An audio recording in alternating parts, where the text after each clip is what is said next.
Hello dear, जैसे आप सभी को हम सभी को पता है आज दीपावली का त्यौहार है। हम लोग खुशियां मनाते हैं, पटाखे जो है फोड़ते हैं, दीपक जलाते हैं और सो जाते हैं। एक मिनट हमें विचार करना चाहिए कि ये दीपावली का त्यौहार क्यों मनाया जाता है। इतना तो सब लोग जानते हैं, हम लोग जानते हैं। एक मिनट चर्चा करते हैं उस पूरी प्रक्रिया और कहानी पे अपने तरीके से।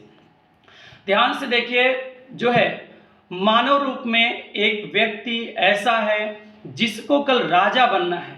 राजा बनना है। पूरे अयोध्यावासी शाम को खुशियां मना रहे हैं कि कल हम लोग एक नए राजा के रूप में देखेंगे राम को। रात में अचानक उन्हें सूचना मिलती है कि ये जो है राम, ये वस्त्र पहन लो और सुबह आपको जंगल के लिए निकलना है।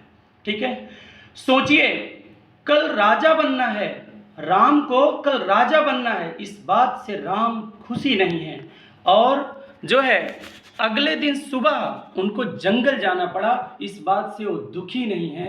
वो राम है। ठीक है, वो राम है। अगर आप विचार करिए कि हम लोग आज इस कंडीशन में होते कि मुझे राजा बनना है, एक छोटा सा पद अगर मिलना होता है, अगर वो पद नहीं मिलता है तो उसकी प्रक्रिया क्या होती है बाद की आप सभी लोग जानते होंगे। ठीक है, वो शब्द राम है। अगर राम राजा बन गए होते तो उनको केवल एक दर्जा मिलता, राजा युवराज राम। ठीक है, बस राजा राम। लेकिन राम जब जंगल निकलते हैं और जंगल जाने के बाद वो जब 14 वर्ष के बाद फिर अयोध्या में वापस लौट के आते हैं तो राजा पुरुषोत्तम भगवान श्री राम कहलाए। किसने उनको भगवान बना दिया? इस पूरी यात्रा ने उनको भगवान बना दिया। इस पूरी यात्रा ने भगवान बना दिया। और जिस दौरान, जिस समय आप सभी लोग देखे होंगे कि राम जंगल के लिए निकलते हैं, हर सब पूरा मातम छाया है। ठीक है, उसी पे तुलसीदास जी लिखते हैं, ठीक है, तापस बेश विशेष उदासी 14 वर्ष भय वनवासी। राम 14 वर्ष के लिए वनवास के लिए जाते हैं और जाने के बाद आपको पता होना चाहिए कि जंगल में उन्होंने किसी प्रकार की किसी से सहयोग नहीं लिया। ऐसे व्यक्तियों से आपको पता होना चाहिए जहां वो कुटिया बना के रहते थे वहीं बगल में उनका ननिहाल था। ठीक है, वहीं बगल में उनका ननिहाल था। अगर वो व्यवस्था चाहते अपने नाना से कह देते और जंगल में उनके लिए राजमहल बन जाता फिर से, लेकिन नहीं, उन्होंने किसी से सहयोग नहीं लिया और ऐसे ऐसे लोगों को अपने साथ लिया जो स्वयं अपने राज्य से निकाले गए थे। सुग्रीव को, ठीक है, सुग्रीव को जिसका कॉन्फिडेंस लूज कर दिया गया था वाली के सामने, लेकिन राम ने उनके कॉन्फिडेंस को जगाया और उनको अपने साथ लिया। ठीक है, उनको अपने साथ लिया और लंका तक गए। और लास्ट में रावण, रावण को आप सभी लोग जानते होंगे, वास्तव में बहुत बड़ा बुद्धिमान था, लेकिन वो राजा था, वो राजा था, वो बलवान था, वो बुद्धिमान था। लेकिन अगर वो इसको किसी के सामने कहता कि मैं तीनों लोकों का राजा हूं, वो उसका कॉन्फिडेंस था। लेकिन वो केवल एक शब्द कहता था कि मैं ही तीनों लोकों का राजा हूं, मैं ही तीनों लोकों का राजा हूं। ये क्या है? ये उसका क्या है? आप सभी लोग जानते होंगे, ये उसका घमंड है। वो बुद्धिमान था, वो चिल्लाए बार बार कहे कि मैं बुद्धिमान हूं। ये उसका क्या है? ये कॉन्फिडेंस है। लेकिन वो बार बार कहता था कि तीनों लोकों में केवल मैं ही बुद्धिमान हूं। ये उसका घमंड है। वो बलशाली है, वो उसका कॉन्फिडेंस है, लेकिन तीनों लोकों में केवल मैं ही बलशाली हूं, ये उसका घमंड है। और ही शब्द ने, केवल ही शब्द ने उसका पूरे लंका का सत्यानाश कर दिया। और लास्ट में आपको पता होना चाहिए कि रावण क्या होता है?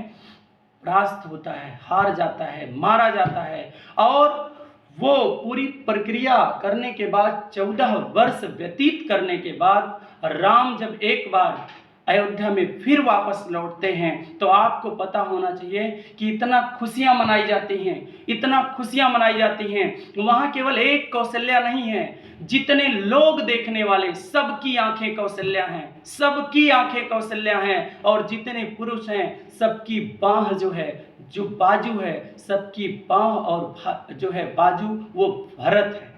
ठीक है, हर बाजू भरत है और हर आंख कौशल्या है, ये देखने के लिए राम को अगर राजा बन गए होते तो ये कंडीशन, ये पूरी प्रक्रिया उनको देखने को ना मिलती, ना वो राजा पुरुषोत्तम भगवान श्री राम कहलाते।